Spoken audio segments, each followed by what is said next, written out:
nasceu em Coimbra em 11 de novembro de 1154 e ali faleceu em 26 de março de 1211. Era filho de Dom Afonso Henriques e de Dona Mafalda de Saboia. Subiu ao trono em dezembro de 1185, muito embora tenha começado a governar o reino, primeiro junto do seu pai e depois praticamente sozinho desde 1170. Chamaram-lhe o povoador pelo extraordinário empenho que pôs no povoamento e arroteamento da terra portuguesa. Terra portuguesa que alargou primeiro até Silves e depois, durante a grande invasão do Almanzor, como vamos ver, teve que recuar a fronteira até a Alta do Tejo. Foi um homem de grande dedicação à terra portuguesa. Covilhã, Gouveia, Guarda, quantas terras que hoje nos são absolutamente familiares, nasceram do seu gênio e nasceram também da necessidade que teve de defender como a linha de fronteira entregue às ordens militares a terra sagrada que herdara de seu pai. Foi um romântico, no fundo, um cavaleiro de lenda, um cavaleiro quase diria como os romances de cavalaria da Tábua Redonda. Compôs A Eu Coitada, a primeira canção de amigo, talvez, que se conhece, e teve uma paixão na vida muito grande pela ribeirinha, Dona Maria Paes Ribeiro, com quem viveu um romance maravilhoso depois de ter enviuvado de Dona Dulce de Aragão.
Quando, em 9 de dezembro de 1185, 3 dias depois da morte de seu pai, Dom Sancho I fez a sua entrada solene em Coimbra como segundo rei de Portugal, há já bem 14 anos que ele governava de facto o reino. Isto porque a incapacidade em que tinha ficado Dom Afonso Henriques depois do desastre de Badajoz, a muita idade que já tinha, os achaques que o levavam tantas vezes às Caldas de Lafões, tinham forçado a que Dom Sancho tomasse conta das rédeas da governação. De qualquer forma, quando desde muito novo Dom Afonso Henriques o fez participar na administração do reino, seguia uma linha muito comum nas monarquias peninsulares de então e que vinha numa tradição desde as monarquias asturianas e leonesa, de dar ao sucessor do rei a força e o prestígio àquém e além fronteiras, para que depois fosse mais facilmente aceitado por súbditos e por vizinhos.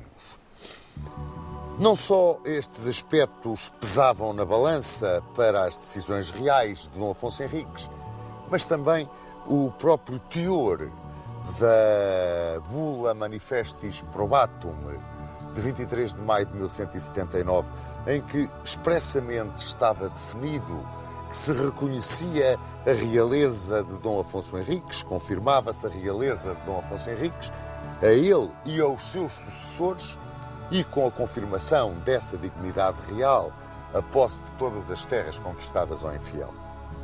Assim, Dom Sancho assumia a realeza de um Estado que estava ainda numa fase de consolidação. Havia mais de meio século que Portugal tinha em Zamora ganho formalmente a sua independência. Eu digo formalmente porque foi quando realmente no panorama peninsular o rei de Portugal foi reconhecido como igual aos demais. E as estruturas em que assentava o governo, essas estavam perfeitamente definidas. O rei consubstanciava o Estado. O Estado ganhava em solidariedade, em espírito de independência, até, eu quase que diria, num espírito quase de uma nacionalidade nascente, em que aqueles que habitavam aquém da fronteira começavam a sentir que além da fronteira estava o estrangeiro. Além da fronteira não pertencia à Grey. A Grey era aquém da fronteira. Começavam, portanto, a criar-se aquelas raízes que são intimamente ligadas à própria natureza do Estado. Sobre este Estado e em toda a sua extensão, a autoridade real que o rei consubstanciava transmitia-se através dos ricos homens, através dos senhores comarcãos e através dos condes fronteiros, aqueles que controlavam, dominavam nas fronteiras. Apoiando o rei, havia duas instituições. Uma, a Cura Régia, onde se juntavam os magnates, os grandes do reino e toda aquele conjunto de funcionários seculares ou eclesiásticos que diretamente serviam o rei. Depois tinha ele uma espécie de um conselho, um conselho real, que era constituído pelo alferes-mor, que comandava o exército no caso do rei não estar presente, por um mordomo-mor, esse mordomo-mor era a principal figura deste conselho, por um vedor da Casa Real e pelo chanceler. O chanceler, que era o guarda dos selos e o notário. E é curioso que, quer no reinado de Dom Afonso Henriques, quer no de Dom Sancho I, quer depois, mas nestes dois, o chanceler teve um peso tremendo nas decisões do rei. Era quase que uma eminência parda, um conselheiro que lhe indicava os caminhos da política, como foi o caso de Mestre Alberto e do grande chanceler Julião. Bom, esta era a organização de um Estado que, de uma forma incipiente no primeiro reinado, se tinha ido cada vez mais agarrando à terra que ia conquistando. Que fronteiras herdou Dom Sancho I? As fronteiras não estavam bem definidas, salvo ao longo do Rio Minho, que separava Portugal do reino de Leão e da Galiza. Esse Rio Minho tinha sido fortificado no tempo de Dom Afonso Henriques com Monção e Melgaço. Era agora a vez de Dom Sancho I criar e povoar Valença do Minho. E a fronteira corria no Rio Minho mais ou menos como corre hoje. infletia depois para vir por Bragança e Miranda, cair para sul e chegar pelos alcantilados do Douro e do Coa até ao Elga. Aí existiam Pinhel, Sortelha, Sabugal, que controlavam essa zona de fronteira. Depois era um espaço mais ou menos aberto. Entrava-se na zona da Beira Baixa, caminhava-se para o Val do Tejo, para a Extremadura, e aí começava o choque com o inimigo muçulmano.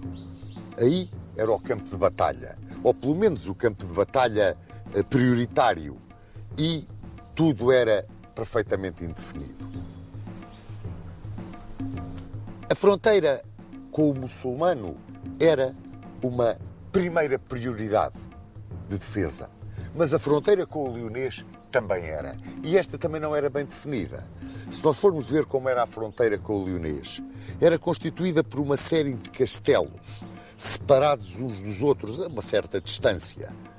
Depois, entre Portugal e Leão, havia uma terra de ninguém. E do outro lado, controlado, comandados pelos tenentes, pelos governadores dos castelos que defendiam a soberania leonesa, estendia-se também a linha de castelos de Leão.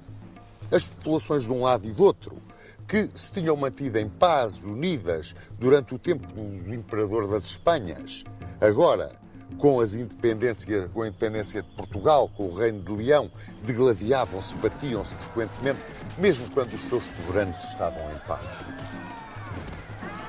Dentro deste mosaico que vos indiquei, Dom Sancho aproveitou aquele período que, desde a sua ascensão ao trono até 1189, quando foi a tomadia de Silves, foi um período de paz, aqueles 4 anos de paz relativa, porque teve uns atritos sempre com o rei de Leão, Afonso IX.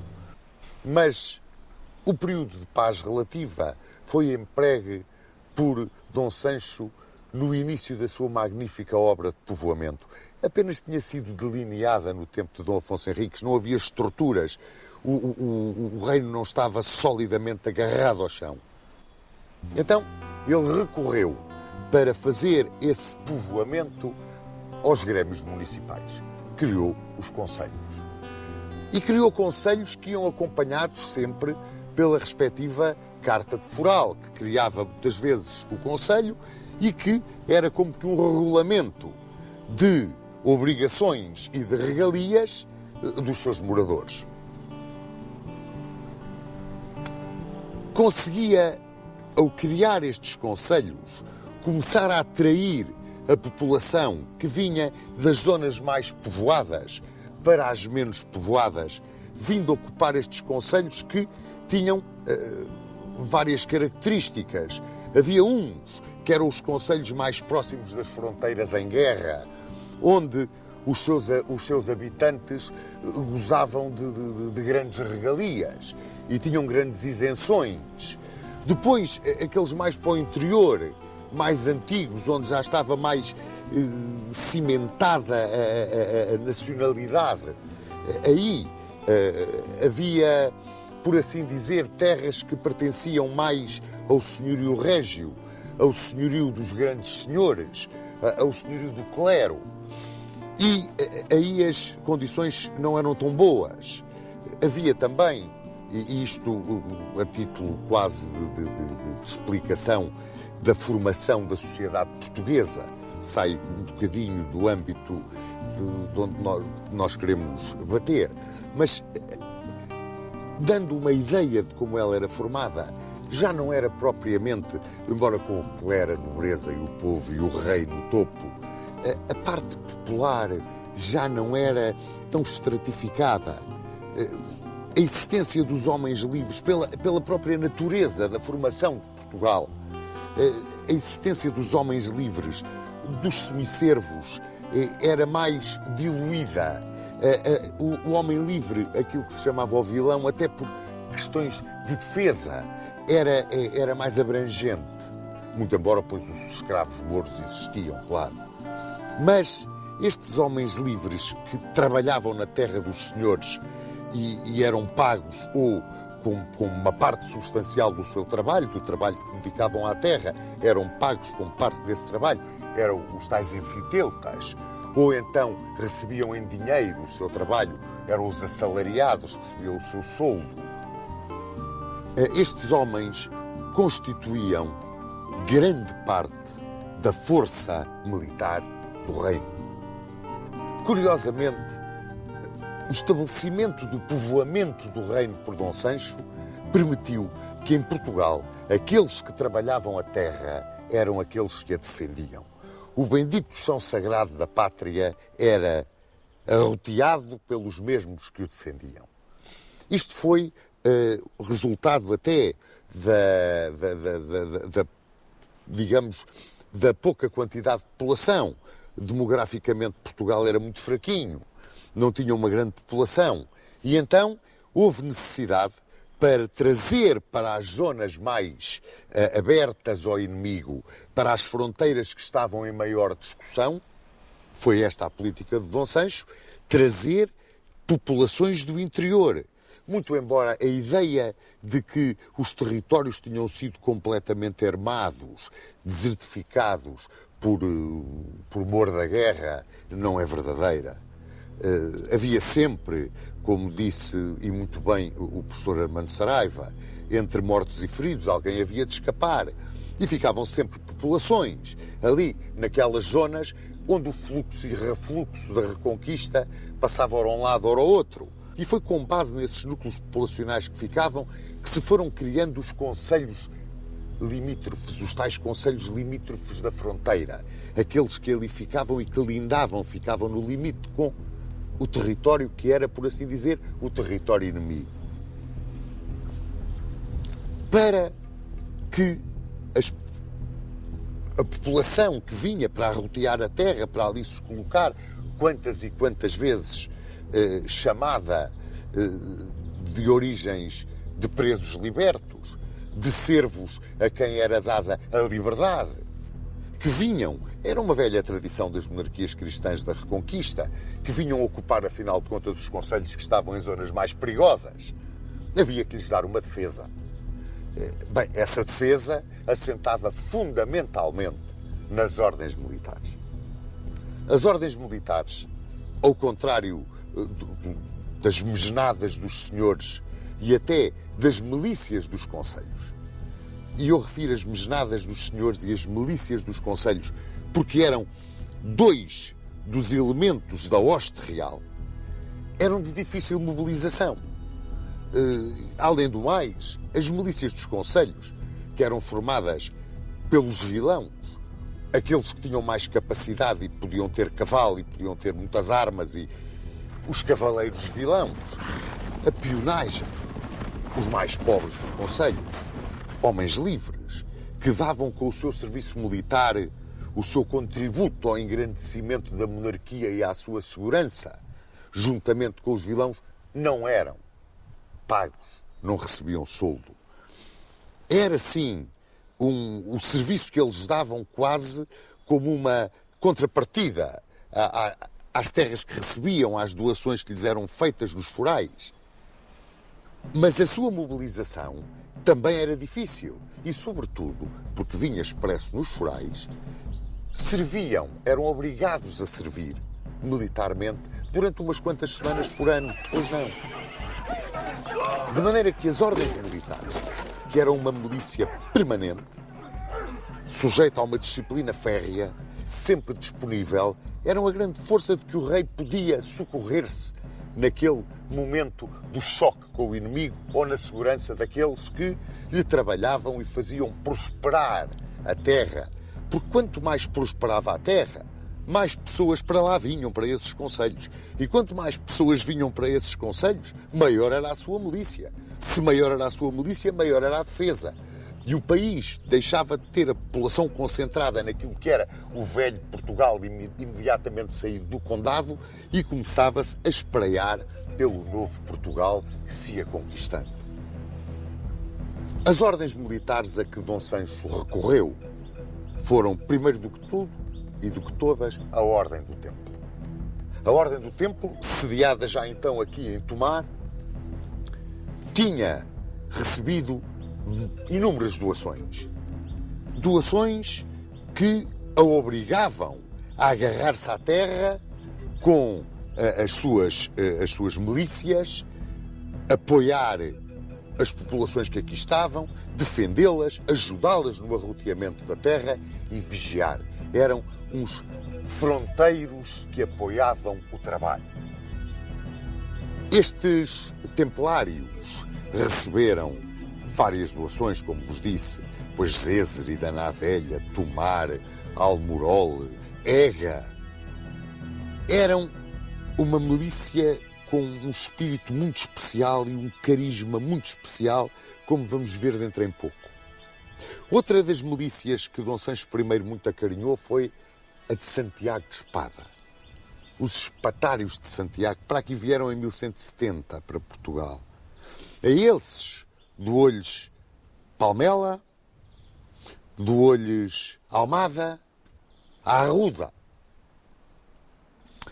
Outra das milícias, a milícia de Calatrava. A milícia de Calatrava, que um dia havia de ser a Ordem da Viz. Receberam de Dom Afonso Henriques Évora e Dom Sancho I deu-lhes Jurumanha, dava-lhes o serem os fronteiros do Alentejo. Mas também lhes deu terras em Mafra, em Santarém, em Lisboa.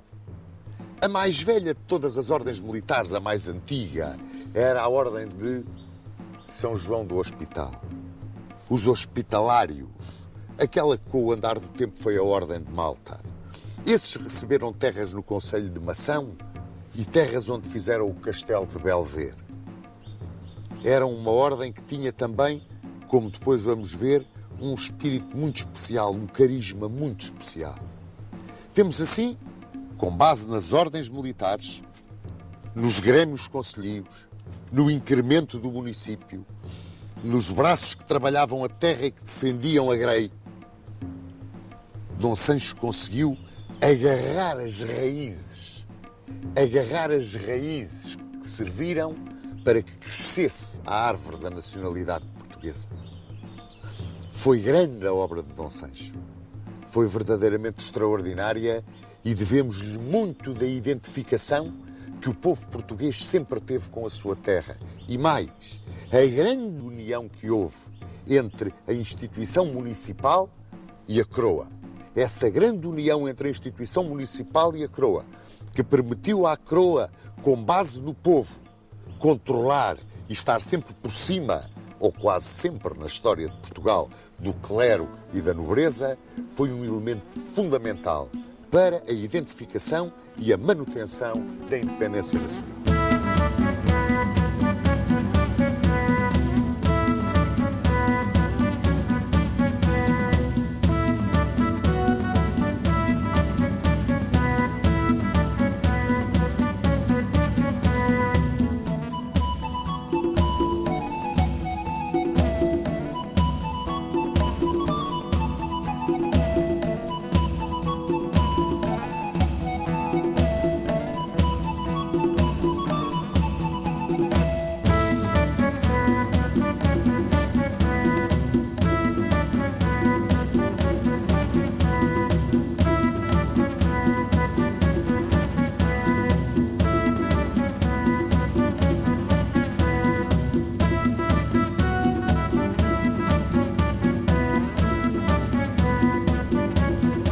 Ora, logo no início do seu reinado, como vos disse, havia umas certas questiúnculas entre Dom Sancho I e o rei de Leão. Este rei de Leão era Afonso IX, que acabou por ser genro de Dom Sancho I, ao casar com a infanta Dona Teresa. Dom Sancho I era casado, como muito bem se lembram, casou em 1174, com Dona Dulce de Aragão. Ora, por razões sucessórias e questões de fronteira, eles andavam sempre em briga. E, nesta altura, precisamente ao chegar ao fim dos anos de 1187, 1186, ali naquela altura em que Saladino aparecia em grande força na Terra Santa. Nós estávamos envolvidos num conflito em que entrava Afonso VIII de Castela e em que entrava Afonso IX de Leão e aquilo não estava ali muito em paz. Sucede que nesta altura Saladino vence a grande batalha do Lago de Tiberíades. E na grande batalha do Lago de Tiberíades capturou Guy de Lusignan, capturou o Santo Lenho, parte do Madeiro onde tinha sido crucificado Cristo, e preparava-se para conquistar Jerusalém, o que aliás fez. Saladino foi o grande líder do mundo islâmico. Saladino foi, além de um extraordinário general, um homem com uma capacidade diplomática e uma gestão política invulgar, não só no seu tempo, em toda a história. Esta vitória de Saladino alarmou e lançou o horror no mundo cristão. E Roma pregou uma cruzada. E Dom Sancho I resolveu entrar nessa cruzada. Bem, foi em todo o reino, sobretudo junto das ordens militares e dos grandes senhores, um alerta geral. Não, senhor, não tinha nada aqui para a cruzada, porque aquilo que estava a suceder aqui no Andaluz era uma cruzada. E havia muito para baixo, para o Garde, para ser conquistado, e era escusado ele sair do reino com a sua hoste real e ir embrulhar-se na Terra Santa, na cruzada contra Saladino. Estava aqui muito bem e era aqui que ele devia de combater e era aqui que ele devia de continuar a sua obra de conquista e cristianização da terra do infiel, que afinal era nossa e tinha sido conquistada por ele. Portanto, era esta reconquista que era a sua cruzada. E lá o convenceram. E Dom Sancho resolveu, vendo as possibilidades que havia de alargar a fronteira do seu reino, avançar sobre o Xenchir, avançar sobre a parte mais a sul de Portugal, entrar naquilo que é hoje o Algarve, o Alfogar Morisco. E se havia alguma presa que valia a pena ir apanhar, se havia alguma joia para a coroa que havia de ser apanhada porque era realmente digna de todo o esforço do rei, era Chelve. Chelve, a Silves dos cristãos, era realmente a joia da coroa no Xenchir. Dizem os cronistas que era uma cidade magnífica. Não só por aquilo que produzia em frutas e vinhos e que eram conhecidos por toda a Europa, em exportações extraordinárias, mas pelos seus jardins, pelas fortunas que albergava. Todos os grandes senhores daquela região do Garbo ali tinham as suas casas. Tinha mulheres magníficas, tinha tesouros extraordinários e depois, é claro, engrandeciam tudo aquilo e tornava-se numa lenda, tornava-se em qualquer coisa que era uma miragem, que eles queriam conquistar para ficarem e para saquearem. E por ficarem e saquearem, é nessa altura que passa na costa portuguesa uma esquadra de cruzados. Eram os primeiros que respondiam aos apelos de Roma para a cruzada contra Saladino.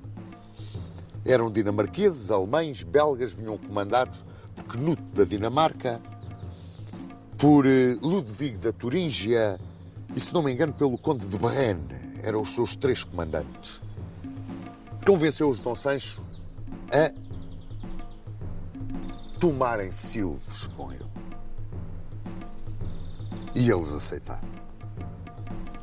Estávamos no verão de 1189 e avançou-se sobre o Algarve. Silves era protegido por Alvor, Lagos, Portimão. Aliás, foi para Alvor que as populações, logo que se começou a desenhar o avanço das forças cristãs, se foram refugiar. As populações dos campos não cabiam todas dentro de Silves. Portimão foi a primeira a ser atacada e caiu sem grande resistência. Abria-se o Xenchir. Chegava-se a um trato. Como é que ia ser a distribuição da presa? E aquilo que os homens do Norte queriam, pois era o saque. Era o saque indiscriminado. Então Sancho, pois, teve que aceitar E eles, sim senhor, pois saqueavam Silves depois de Silves cair. O problema estava em tomar Silves. Os cruzados traziam uma arma nova para bater os muros de Jerusalém, os muros das praças da Palestina. O ouriço era uma espécie de um guindaste com um vai e vem, bolas com bicos que batiam contra as paredes das fortalezas, contra os muros das fortalezas. E usaram os ouriços em Silves, como nós usámos as nossas catapultas, estopa a arder para dentro dos muros, um cerco horroroso, assaltos com escadas, uma resistência heroica por parte dos sitiados, um combate sem tréguas. Quando um daqueles grandes senhores de Silves saiu para se render, disse que a situação dentro dos muros era desesperada, a sede era horrível. As descrições do que se passava dentro de Silves ainda hoje comovem. Disse também que a última defesa de Silves seria a coraça da cidadela. E isso deu um ânimo extraordinário aos cruzados, porque havia a possibilidade de virem forças da Andaluzia socorrer Silves, tal era a importância de Silves. Dom Sancho esteve mesmo para abandonar o cerco, mas os cruzados é que não deixaram, eles queriam o saque. Começou-se na terrível guerra de Minas e contra Minas. Por baixo do chão, por baixo das muralhas, minava-se para encher aquilo com lenha e matérias inflamáveis e ver-se puxando fogo, caíam os muros. E foi o que sucedeu. Por brecha aberta na muralha, os cruzados entraram dentro de si e se rendeu-se. Era o dia 3 de setembro de 1189. E esta data marca o início do saque da cidade. E foi de tal forma horroroso o saque da cidade que, mesmo correndo o risco de entrar em litígio com os seus aliados, Dom Sancho teve que pôr correr. Lá entregaram os cruzados a cidade ao rei português, o que foi um lenitivo para os pobres dos mouros, que estavam completamente desvairados, de pavor de verem as suas famílias trucidadas, as suas mulheres violadas. Uma coisa indescritível. E, curiosamente, várias praças algarvias foram-se entregando. E toda aquela linha de Messines, Faro, Albufeira, foi-se entregando ao rei português. E, de repente, quase todo o Algarve estava na sua mão. Sucede que, ao mesmo tempo que Dom Sancho avançava sobre Silves e travava o seu combate em Silves, Afonso VIII de Castela entrava no Andaluz e conquistava também várias praças. E isso foi um grito de alerta em Marrocos. Era então ali o emir Almansor, o Vitorioso, um dos grandes generais almohadas. E Almansor decidiu pregar a Guerra Santa e vir ao Andaluz. Desembarcou em Tarifa, dividiu o seu exército, parte para ir contra aquilo que era de Afonso VIII, parte para vir contra Portugal, entrega a parte para vir contra Portugal ao seu irmão, Mohamed Yacoub, e ele entrou em Portugal. Sitiou logo Silves, assaltou Évora, entrou pela linha do Tejo, evitou Santarém, passou Torres Novas à espada e, no fim do verão, princípio do outono de 1190, estava aqui, diante dos muros de Tomar. A ordem tinha vindo para aqui trazida pelo seu mestre, que era mestre nos Três Reinos, Gualdim Pais, em 1160. Gualdim Pais era um dos homens que Dom Afonso Henriques mais admirava.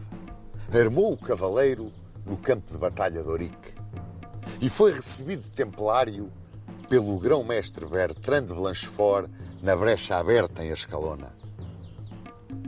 Teve uma carreira militar e eclesiástica ilustríssima. Ele era cavaleiro professo. Os templários tinham os cavaleiros professos, que eram aqueles que podiam ascender aos seus altos postos e que tinham os 3 votos: castidade, obediência e pobreza. E Gualdim Pais era um desses monges guerreiros. Ele aqui estava, mestre dos 3 reinos, Portugal, Leão e Castela, e tinha aqui o seu mestrado em Tomar. E aqui foi cercado. E aqui se defendeu como um leão. O cerco posto pelos almohadas foi épico. E o que é curioso é que neste sítio onde estamos, que é aqui mesmo a 2 passos da Porta do Sangue, foi aqui que tudo se decidiu. Num assalto desesperado lançado contra esta Porta do Sangue, os templários resistiram, estavam no limite das suas forças, mas a doença graçou entre o inimigo. E eles foram obrigados a levantar o cerco e a retirar sobre Sevilha. Era a 11 de novembro de 1190 e nas lajes da charola, deitado no chão com os braços em cruz, o Albin Pais agradeceu a vitória. Foi a sua última grande vitória, morreu 5 anos depois. Ao mesmo tempo em que isto sucedia, outra esquadra de cruzados passa pela costa portuguesa e vai a Silves. Eram cruzados ingleses. Silves estava cercado, como vos disse. Levantou-se o cerco de Silves à pressa e os cruzados ingleses navegaram para Lisboa. Bom, e a entrada deles em Lisboa foi qualquer coisa de mirabolante. Era aquilo que nós podemos chamar um bando de arruaceiros armado. E tantas malfeitorias fizeram, tantos desacatos arranjaram, que entraram em guerra com a pacífica população lisboeta, ao ponto do próprio rei de Inglaterra verberar o comportamento dos seus vassalos e Dom Sancho I, capturando 600 deles armados, pôde exigir que abandonassem o território português. A saída dos cruzados, o cansaço das tropas, o disseminar agora de uma população que procurava ir para o Xanxir, ir lá para baixo, para onde é agora o sul do Alentejo e o Algarve, levou a que Almansor, com esse dispersar de forças dos cristãos, voltasse à casa. E então, Almansor o Vitorioso realiza aqui, no nosso território, a sua mais brilhante campanha. Apanhou tudo quanto era Garbo, tudo quanto era Alfagar e Alcácer. Chegou ao limite de Belata, a Extremadura e o Ribatejo. Ficou apenas Évora, em posse dos cavaleiros de Calatrava, solitária. Como se isto não bastasse a Dom Sancho, com a linha de fronteira recuada outra vez até ao Tejo, entrou em litígio com a Igreja. O Papa Calixto III resolveu que o rei de Leão, Afonso IX, não podia ser casado com a infanta Dona Teresa de Portugal porque eram parentes muito próximos. Revoltaram-se os 2 monarcas, mas o Papa não esteve com meias medidas. Ameaçou-os com o interdito, a excomunhão. Perante esta ameaça, o leonês rompeu o casamento. Ia Dom Sancho I entrar na segunda fase do seu reinado. E entrava nela com um reino ferido pelo gênio militar do Almansor. Ele, sem saber bem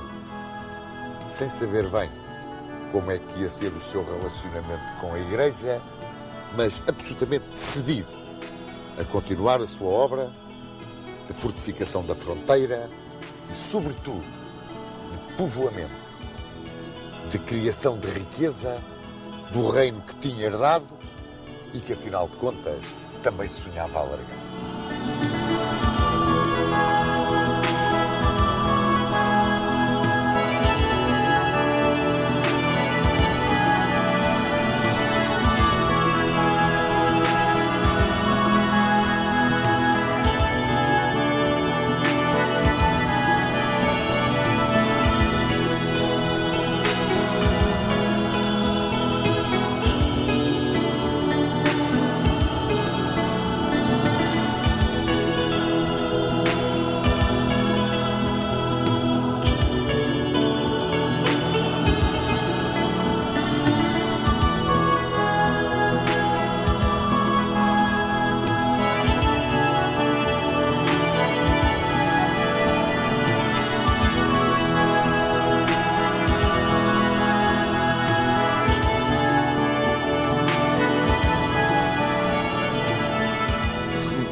Almanzor o poder almohade no Garbe, Portugal recuava novamente para a sua linha de fronteira no Tejo.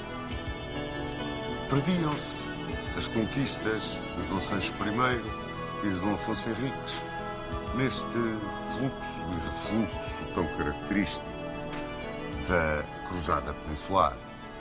E em toda a província de Alcácer, apenas Évora ficava como uma ilha ocupada pelos cavaleiros de Calatrava num imenso mar de Moirama. O Garbe era uma das partes do Andaluz. O Andaluz era toda a península, como muito bem sabem. E estava dividido entre as províncias. O Alfagar, que é o Algarve, o Alcácer, que é o Alentejo, e Belata, que era a Extremadura e parte do Ribatejo. Ficava assim Dom Sancho I agarrado a essa linha do Tejo como fronteira que o separava da reconquista do Almanzor. E decidiu voltar-se para o interior do reino.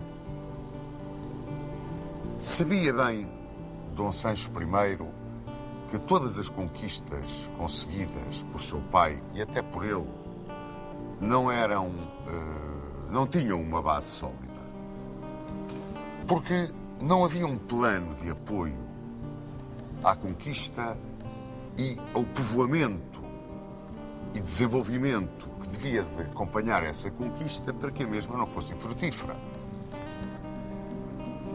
Todas as conquistas tiveram por base a fortuna militar, muitas vezes um auxílio estrangeiro, na maior parte das vezes a exploração atempada das dissensões que existiam, primeiro entre os almorávidas e depois entre os almohadas, que eram os grandes inimigos de Portugal. Assim, Dom Sancho resolveu planear a defesa e organização de Portugal, que não existia até então. A defesa resolveu apoiá-la no Tejo e entregá-la às ordens militares do Templo, Hospital, Santiago de Espada e Calatrava. Assim, fez várias doações. Aos Templários, doou terras em Santarém e na Idenha. Aos Espatários, pois doou-lhes o Convento de Santos em Lisboa, terras e a Alcáçova de Santarém. Aos Cavaleiros de Calatrava, Mafra. E aos Cavaleiros do Hospital, terras onde construíram o seu Castelo de Belvedere. Sabia perfeitamente Dom Sancho I que, à sombra das fortalezas e dos mosteiros das ordens militares, conseguia ele estabilizar o povoamento e permitir às populações o arroteamento da terra e a criação da riqueza. E ir assim, estabelecendo um plano de organização das estruturas básicas de um Estado para poder consolidar aquilo que, afinal de contas, tinha sido a obra de conquista do seu pai e até a dele. Ao abdicar, por assim dizer, dos títulos de rei de Silves e dos Algarves, ele interiorizava que realmente aquilo que ele era o rei de um Portugal que tinha de reformular toda a sua estrutura interna e tinha de criar riqueza que lhe permitisse lançar-se em novos e até mais brilhantes empreendimentos.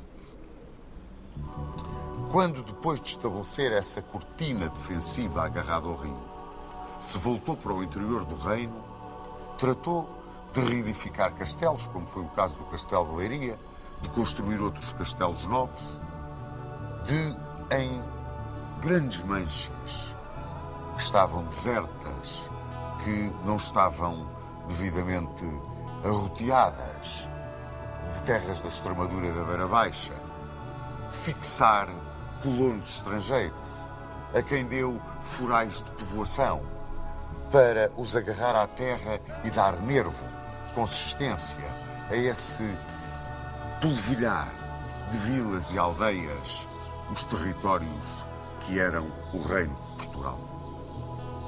A terras antigas, como o caso depois de Penacova, de Marmelar, de Cavaleiros, pois reestruturou as suas estruturas municipais, foi dando uma força muito grande ao povoamento do seu território. Quando, neste seu trabalho pacífico, Dom Sancho I estava a entrar dentro de um sistema conduzindo a um resultado extraordinariamente positivo, que afinal ele procurava, rebentou outra vez o conflito na Península dos Almorados. O rei de Castela, Afonso VIII, irrequieto, resolveu invadir a Andaluzia.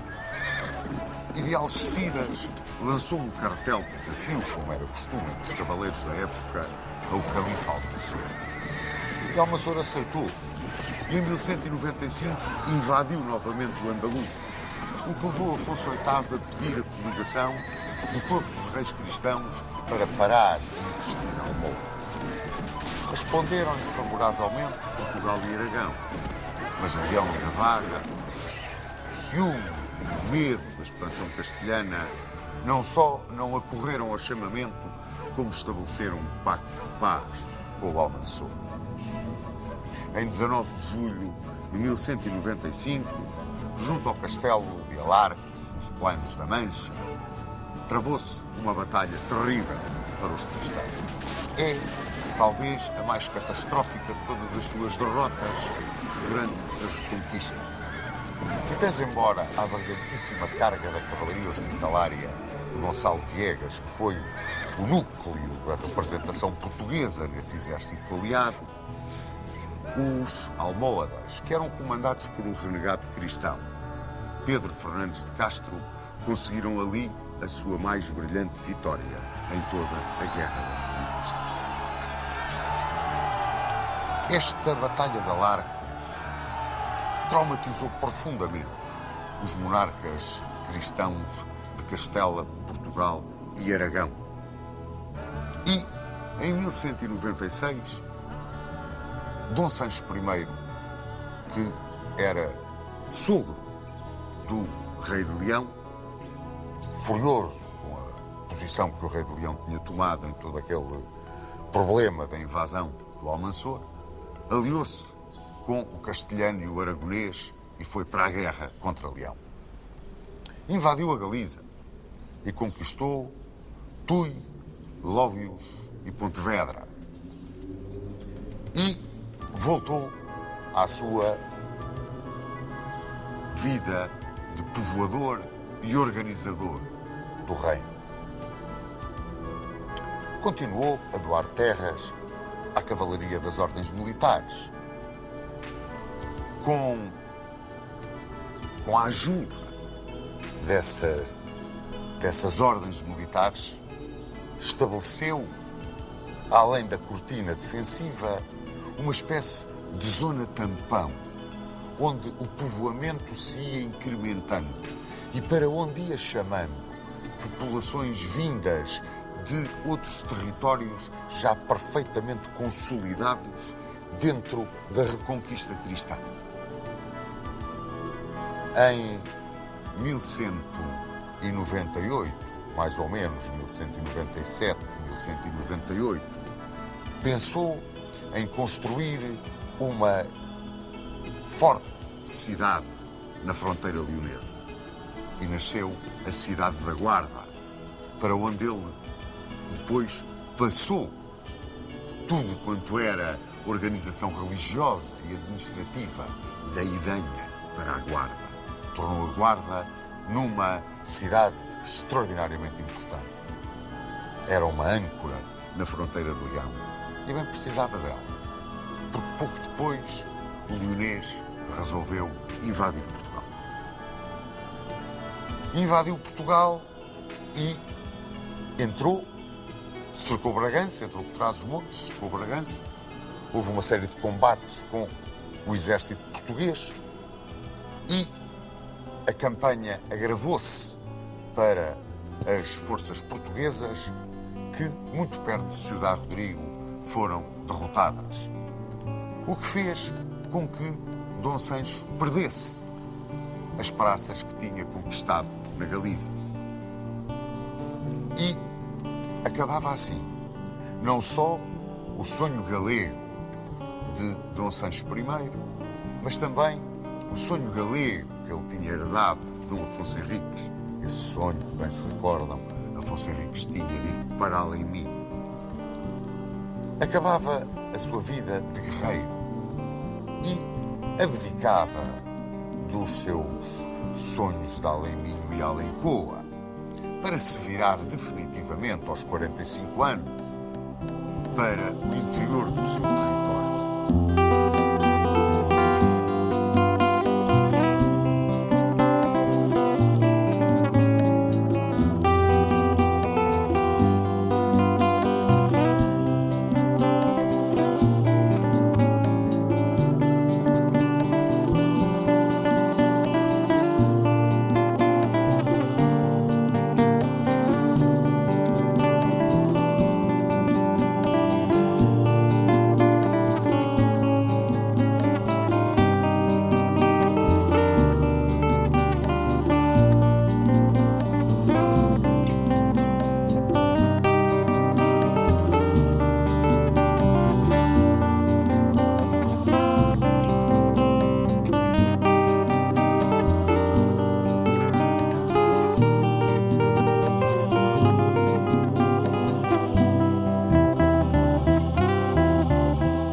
Os mouros iam abandonando de uma forma pacífica muitas terras no Alentejo. Eles tinham grandes dissensões internas, como bem se recordam, e iam avançando as ordens militares pelos territórios que eles iam desocupando e iam se instalando. E quando se instalavam as ordens militares, instalava-se a população, que à sua sombra queria progredir, desenvolver, arrotear, dar vida. Começaram a aparecer povoações como Ervedel, Montalvo de Soro, Alhandra, Aveiras. E foram-se criando mais castelos, fortificando-se essa linha ao longo do Rio Tejo, entrando pela beira, vindo cá acima, perto da fronteira, em Trás-os-Montes. Nesta altura, quando tudo parecia serenar dentro de Portugal, talvez que muito influenciado pelo gênio do seu braço direito, o célebre chanceler Julião, e porque estava farto também da arrogância dos bispos do Porto e de Coimbra e da tentativa de intromissão e centralização da Santa Sé, Dom Sancho I entrou em confronto com o clero. Foi um confronto que durou 2 anos, mas foi um confronto tremendo. Ele tinha várias razões de queixa do bispo do Porto e do bispo de Coimbra, não só das suas prepotências, mas também de não se quererem curvar perante a autoridade real. Não aceitavam a supremacia da autoridade real. E discutiam também com a autoridade real as percentagens das rendas a cobrar. Nesta luta com o clero, que o levou à excomunhão, porque ele desafiou frontalmente Inocêncio III, Dom Sancho teve o apoio do braço popular. Há até 2 casos curiosos, 2 burgueses do Porto. A um chamaram-lhe o feudo Tirou, porque influenciou, apoiou toda a ação do rei, que inclusivamente mandou tropas para prender o bispo do Porto e pôr-lhe um travão à sua prepotência, aos impostos que lançava, às rendas que cobrava. Fez o mesmo com o de Coimbra, mas o de Coimbra não era tão ativo como o do Porto. Também foi apoiado aqui por um burguês chamado João Alvo. Quer o feudo Tirou, quer João Alvo, foram excomungados igualmente.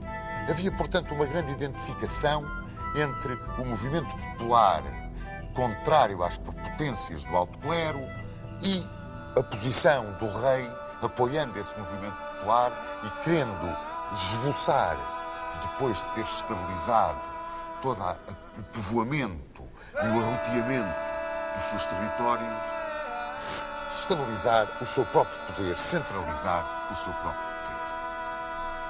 É claro que, com o reino excomungado, ele tomou cuidado e criou novos castelos e fortificou toda a fronteira. Por exemplo, na zona entre Numão e a Covilhã, com fortalezas como Gouveia e Trancoso, as fortalezas mais chegadas à fronteira de Leão, não fosse o caso do Papa, porque o reino estava interdito, aconselhar a tomadia do mesmo, e de certeza que o rei de Leão vinha por aí abaixo para entrar em Portugal.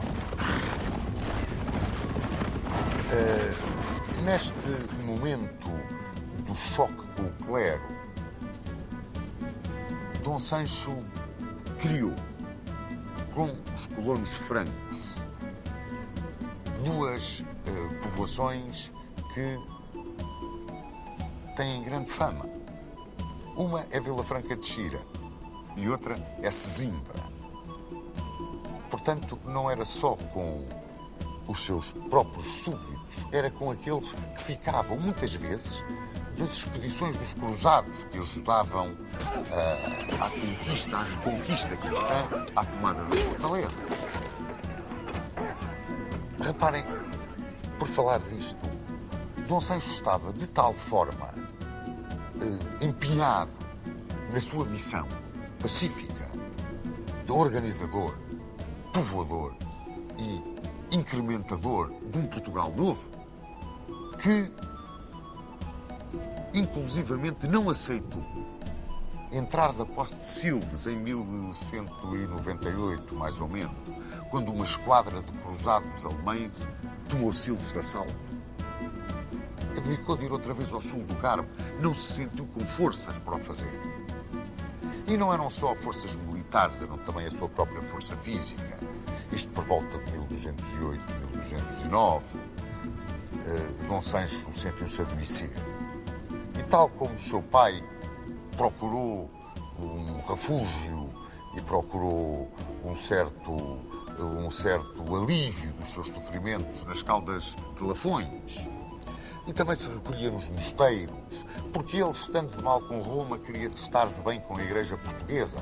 Ele tinha aqui grandes amigos na Igreja Portuguesa. Um deles até se tinha zangado bastante, que era o Bispo de Coimbra. Mas quando se sentiu muito mal, chamou precisamente o Bispo de Coimbra e o Bispo da Guarda e o Bispo de Lamego para que fossem ter com ele, para, juntamente com o alto clero, ele traçar as suas últimas vontades, ao traçar das quais quis que estivesse presente o seu herdeiro e sucessor. Aí fraquejou. Aquele homem de uma fortaleza extraordinária, nos derradeiros momentos fraquejou. Não só com medo do além, que era uma coisa que naquela altura era muito mais marcante do que hoje, embora hoje também exista, mas quis-se pôr de bem com o clero. E, através de doações que fez, quer ao alto clero, quer à alta nobreza, sobretudo aos seus filhos, ele quis tranquilizar o seu espírito e morrer em paz com Deus. As doações que fez partiram o reino, enfraqueceram completamente o futuro herdeiro da coroa. Mas pior ainda, criaram como que um feudalismo contra o qual, o feudalismo do alto clero, ele tanto se tinha batido. O mais emblemático deste feudalismo, o mais emblemático destas doações, foi as doações que ele fez às suas filhas, às infantas. A Dona Teresa doou Montemoro Velho e Esgueira. A Dona Sancha doou Alenquer, a Dona Mafalda, Aroca e Buarque, aos seus filhos, os infantes Dom Pedro e Dom Fernando e o seu bastardo Martim Sanches. Ele doou muito dinheiro, muitos bens, muitas regalias. Foi como que um esboroar, afinal de contas, de toda a sua obra. Até de centralização, ele esboroou-a. Fez um diluir do poder real, no que foi muito aplaudido pelo alto clero e pela alta nobreza. Deixava uma herança muito dura ao seu filho Dom Afonso, que iria reinar a seguir a ele. O seu filho Dom Afonso, que tão amigo era e tanto ouvia o chanceler Julião.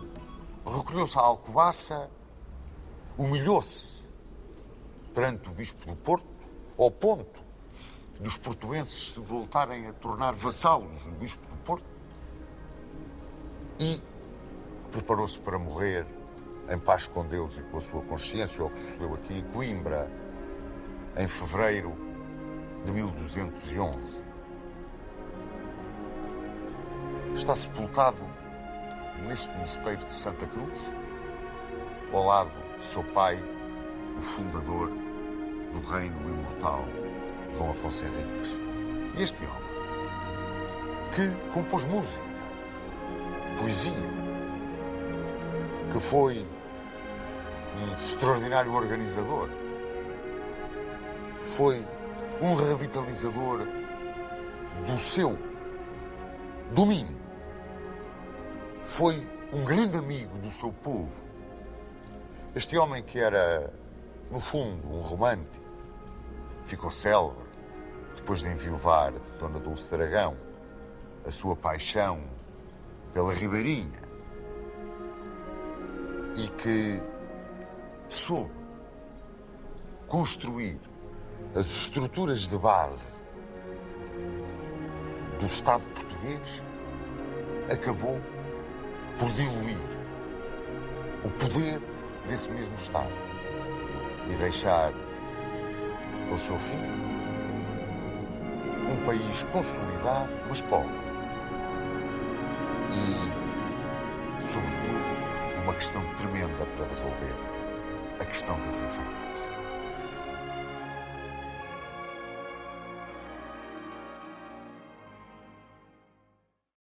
Eu gostava que o João Duarte nos desse a sua opinião sobre o reinado deste homem, muitas vezes muito maltratado, mas Dom Sancho I foi realmente, na sua opinião, o monarca marcante, ou foi o monarca, digamos, quase que viveu na sombra da glória do pai?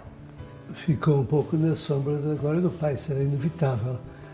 Por outro lado, eu tenho uma opinião um pouco divergente da maior parte dos historiadores hoje em dia, no sentido em que, se é importante conhecer a verdade histórica dos factos, é também importante não gastarmos tanta energia, tanto tempo a querer desfazer os mitos, sobretudo os mitos positivos, mitos fundacionais do país. Não é? Quando durante séculos se considerou, por exemplo, as Cortes de Lamego como sendo, enfim, o começo no fundo, da democracia portuguesa, da representação do povo português, que tomou ali decisões, e depois vem historiadores a dizer nunca houve Cortes de Lamego. O que é que interessa? Quer dizer, interessa que, se nós acreditamos e baseamos o nosso comportamento futuro nelas, afinal, não se deve mexer nestes mitos históricos dos povos, não é?